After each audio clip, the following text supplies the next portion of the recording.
Cobertura especial aqui da Jovem Pan, acompanhando tudo que acontece lá em São Bernardo do Campo. O Thiago Berraich tem uma informação, Thiago? A informação que a Veja está divulgando, que 3 ônibus com militantes do PT pararam em frente ao prédio em que a ministra Carmen Lúcia, presidente do Supremo, mantém, em Belo Horizonte, e jogaram tinta vermelha nas paredes externas, obviamente, deixando a fachada toda manchada. A ação ocorreu por volta de 4h30 da tarde, durou pouco mais de 10 minutos e assustou quem passava na rua, vizinhos e principalmente os moradores do edifício. Patrick. Isso não é atentado, né, para eles. Não. Atentado é só quando é contra a caravana do ex-presidente Lula. Isso é atentado da mesma maneira.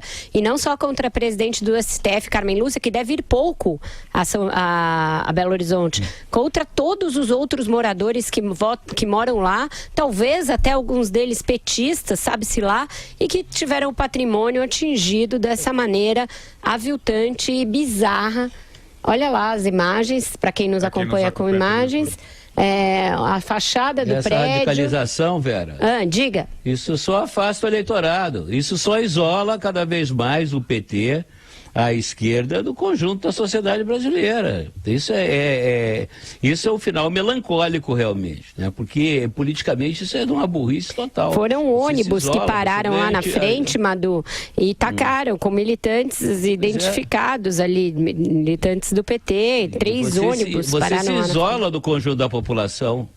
Você se isola do conjunto da população com esse tipo de ato de extremista e agressivo e sem sentido. Isso não é uma tática politicamente inteligente. Não mesmo. A intimidação aos repórteres, né? O Fernando Martins sofreu agora há pouco, A gente não está conseguindo fazer o link de lá exatamente por isso, né? Tá difícil até da imprensa trabalhar. Fala, André Azar. Patrick Santos, agora a única pergunta que a gente precisa fazer é onde está o Lula? Onde está o Lula? Entendeu? Não tem outra. Não tem outra questão. Não tem outra questão nessa história. E aí é preciso ser bastante objetivo. A Polícia Federal precisa oferecer essa resposta. Há uma prisão decretada contra esse senhor. Horário marcado, um monte de regalia. O sujeito não apareceu. Agora fala que vai subir no carro de som ou vai pegar um jatinho.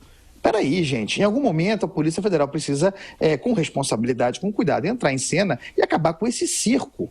Não tem outra pergunta agora. Não tem. Onde está o Lula? Você saberia dizer, Vila, onde está o Lula? Olha, quase. Eu acho que ele tem toda a razão, André, no que disse. Eu acho que o Brasil inteiro não é uma simples operação tradicional da Polícia Federal. É um ex-presidente da República e não é um simples ex-presidente. É o Lula. É uma irresponsabilidade. Deveria um porta-voz da Polícia Federal vir a público, ter uma nota, ter alguma coisa. O país não pode assistir.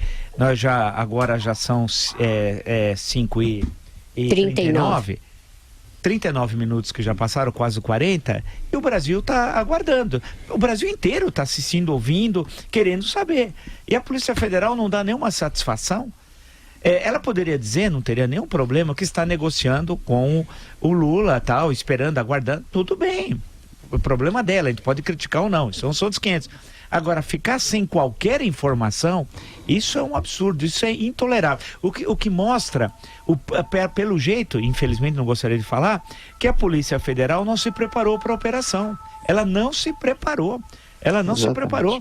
É absoluto improviso. A Polícia Militar de São Paulo... A própria Polícia Militar, a gente mostrou, né, os carros seguindo para lá. Parece que também não se preparou, né? Aí, no caso, até explica-se que ela deveria ser acionada pela Polícia Federal, mas agora a Polícia Federal não se preparou. Isso é amadorismo, isso é intolerável.